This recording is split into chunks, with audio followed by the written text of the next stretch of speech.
Alo, ikaw din ako'y. Hi guys! May buntag sa tanan! Dire, gisogdan naglobong ang steel mating para sa ko. Ana mo, umabot na mini function hall dinhi sa Barangay Leon Garcia, Agdao. City of Davao. O, tanawa mga bakal guys ha. Wala ni inot. Nindot kayo ni. Ligon pa ni sa inyong relasyon. Ang amo ang postingan hi. O ha? Oh, that is the proposal. Implementing Agency City Engineers Office. Wala siya guys.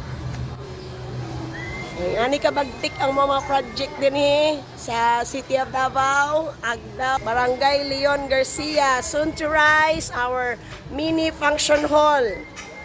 Daghan kin tao maka-avail ani nga facility pohon. Mali siya. Nahihinay na ni og tukod by on by mga pila ka months ani. How many months ni siya dapat mahuman? Target date, it should be March 23. Nag-start siya within September 5, 2025. Then mag-end siya March 23. So ma-inaugurate na ni, ma-turnover na ni siya din sa lokal nga panggamhanan para enjoy na po sa mga constituents din sa mga barangay. Og diri lang kutob. See you next to my vlog. Bye!